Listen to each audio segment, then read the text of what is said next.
جی وہ بات رہ گئی فون آنے کی وجہ سے. تو خلاصہ یہ ہے کہ ایسی صورت میں جب ہم کسی کو یہ احساس دلا دیتے ہیں تو حقیقت میں ہم اس کے ساتھ کوئی خیر نہیں کر رہے ہوتے, خیر خواہی نہیں کر رہے ہوتے, بلکہ ہوتا کیا ہے کہ اب وہ اپنے یا تو حقوق کا سوال کرے گا, مطالبہ کرے گا, لڑائی جھگڑا کرے گا, دل میں ان لوگوں کے خلاف بدگمانی لائے گا. اور اگر اس کے نتیجے میں دو ہی صورتیں ہیں, یا تو اس کے گھر والے جو سسرالی ہیں یا جو بھی اس کے ساتھ برا سلوک کر رہے ہیں وہ اس کی بات مان کے اپنے معاملات کو درست کر لیں گے یا نہیں کریں گے. اگر معاملات درست کر لیتے تو بڑی نعمت کی بات ہے, بہت بڑا فائدہ ہو گیا, یہ تو اچھا کام ہو گیا, اس سے اللہ خیر فرما دیں گے. لیکن تجربہ یہ بتاتا ہے کہ ایسا ہوتا نہیں, کیونکہ جو کر رہے ہیں وہ یہ سمجھ کے نہیں کر رہے کہ وہ غلط کر رہے ہیں, وہ اس کو ضرورت سمجھ کے یا اپنی جہالت کی وجہ سے, کم علمی کی وجہ سے کر رہے ہیں, یا کوئی اور ان کا ایجنڈا ہے. تو ہر صورت میں وہ اگر اس کو غلط سمجھ رہے ہوتے اور آپ نے ان کو بتا دیا اور اس کو انہوں نے مان لیا اور جناب معاملات درست کر لیتے تو بڑی نعمت بات ہوتی. لیکن ایسا ہوتا نہیں ہے. لوگ اپنے غلط رویوں کو جسٹیفائی کرتے ہیں, اور چونکہ وہ اس کو صحیح سمجھ کے کر رہے ہوں گے تو ان کے تقاضے کے نتیجے میں, ان کی شدت کے نتیجے میں وہ اور ضدی بھی ہوں گے, غصہ بھی کریں گے, لڑائی جھگڑا بھی کریں گے, ہو سکتا ہے بات آگے بڑھ جائے.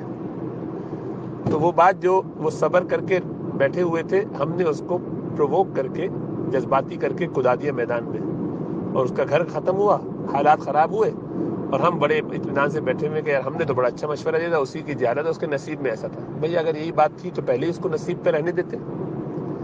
تو ایسے مشورے دے کر لوگوں کو اکسانا یا ایسی باتیں اس کو کہہ دینا, کبھی کبھی یہ مائیں بہنیں جو ہیں یہ زیادہ اس میں تنگ کرتی ہیں, کیونکہ ان کو اپنا بچہ غلطیوں سے مبرہ بھی نظر آتا ہے اس کی باتوں پہ, اور حقیقت بھی ہے کہ ظاہر بات دکھنا بھی چاہیے دل, لیکن یہ سمجھنا چاہیے کہ کبھی کبھی یہ سارے امتحانات جو ہیں لوگوں کو نکھارتے ہیں, چمکاتے ہیں. کہ بس جب تک برداشت ہوتا ہو اور حالات سنبھل رہے ہوں اور چل رہے ہوں, چلتے رہنا چاہیے. ہاں حکمت سے, پیار سے, محبت سے, اپنے اچھے رویے سے دل جیتنا چاہیے. تو جذباتی ہو کے, غصہ کر کے, اس سے بہت نقصان ہوتا ہے. تو ہونا یہ چاہیے کہ جیسا حدیث میں آیا ہے اور اللہ سبحانہ وتعالی نے تو قرآن میں بھی فرمایا ہے, ادفع باللتی ہی احسن, تم دفع کرو یعنی بدلہ دو لوگوں کو اس چیز کے ذریعے جو اس سے اچھی ہو, یعنی بہتر چیز سے. جو تمہارے ساتھ برائی کرے تم اس کے ساتھ بھلائی کرو. تو اللہ فرماتے ہیں کہ تم دیکھو گے فَإِذَا الَّذِي بَيْنَكَ وَبَيْنَهُ عَدَاوَةٌ كَأَنَّهُ وَلِيٌّ حَمِيمٌ, کہ وہ جو تمہارے درمیان اس کے لیے اور اس کے دل میں تمہارے لیے نفرت اور چڑ اور غصہ تھا, عداوت تھی, تو وہ تو تمہارا جگری دوست بن گیا. تو یہ تمہاری قربانی جو ہے کہ اس نے برائی کی, میں اچھائی کروں. چنانچہ اللہ کے رسول صلی اللہ علیہ وسلم فرماتے ہیں کہ میرے رب نے مجھے 9 باتوں کا حکم دیا, اور اس میں یہ ہے کہ کھلے چھپے اللہ سے ڈرتا رہوں, پھر جو مجھ سے کٹے میں اس کو سے جڑوں, جو مجھے محروم کرے میں اس کو دوں. یہ مجھے میرا حق نہیں دے رہے, میری عزت نہیں کرتے, میں ان کو اس سے بڑھ کر عزت دوں. تو سونر اور لیٹر خود بخود اللہ فرماتے ہیں کہ وہ تم دیکھو گے کہ تمہارے دلوں میں اس سے محبت آ گئی, تمہارے تعلقات درست ہو گئے, وہ تمہارا ولی حمیم بن گیا ہے. عام دوست نہیں, خالی یہی نہیں کہ اس کا دل صاف ہو گیا, نہ, وہ تمہارا پکا دوست بن جائے گا, زبردست دوستی ہو جائے گی, تعلق اتنا اچھا ہو جائے گا. لیکن ہم یہ کرنا نہیں چاہتے, اس لیے کہ ہماری انا ہے, اس لیے کہ ہم اپنا حق سمجھتے ہیں, اس لیے کہ ہم اپنے آپ کو مظلوم سمجھتے ہیں. جب مظلوم سمجھتے ہیں تو ظاہری بات ہے ظالم سے خوش تو نہیں ہو سکتے. نہ اس معاملے میں اللہ کی طرف رجوع کرتے ہیں کہ اللہ سے دعا کریں, ان کے حق میں بھی اپنے حق میں بھی صبر مانگے, وہ بھی نہیں کرتے.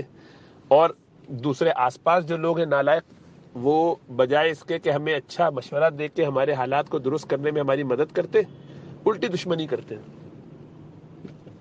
نادانی کرتے ہیں. وہ سمجھ رہے ہوتے ہیں کہ ہم تو اپنے اس چہیتے کی مدد کر رہے ہیں, اس کا خیال کر رہے ہیں, اس کو اچھا موقع اور اچھی باتیں سمجھا سکھا رہے ہیں, لیکن حقیقت یہ ہے کہ یہ اس کو اجاڑ رہے ہوتے ہیں انجانے میں. تو ایسے نادان دوستوں سے اللہ محفوظ رکھے, کیونکہ اس سے بہتر ہے کہ آدمی کے پاس دانا دشمن ہو, کم از کم حماقت تو نہیں کرے گا. تو بہرحال اللہ سبحانہ و تعالی ہم سب کو سمجھ اور شعور عطا فرمائے. کبھی بھی کسی بنتے ہوئے گھر میں الا یہ کہ ایسا ظلم ہو رہا ہو کہ جو آپ سمجھتے ہو کہ اس سے کسی کا زندہ رہنا ہی مشکل ہے, اور وہ بھی حتمی بات اور یقینی بات ہو.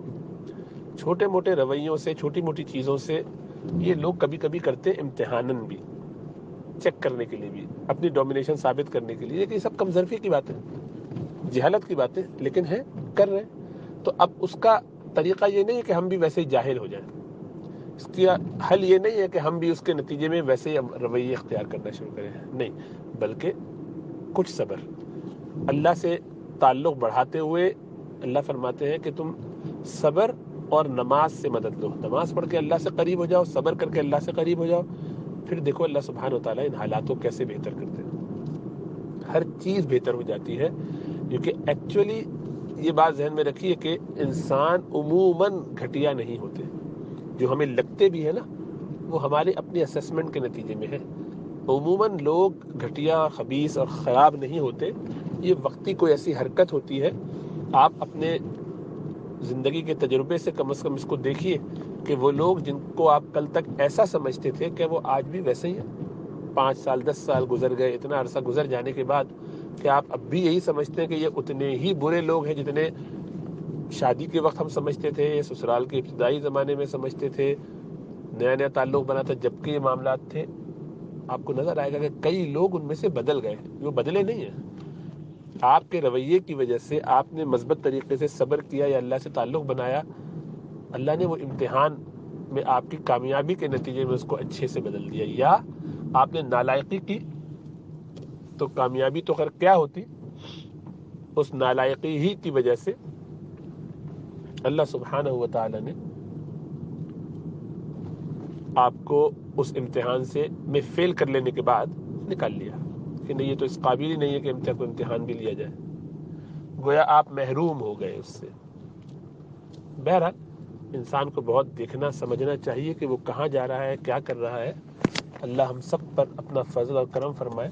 اللہ ہمیں عافیت کے ساتھ رکھے، مشکلات سے بچاتے ہوئے لے کر چلے، اور ہماری زندگیوں میں خیر و برکتیں آئیں. لیکن جیسا عرض کیا، محنت کرنی پڑتی ہے، اس کے لیے صبر کرنا پڑتا ہے. اللہ سب کے حالات بہتر کر دیتے ہیں. اللہ ہم سب پر کرم اور فضل فرمائے.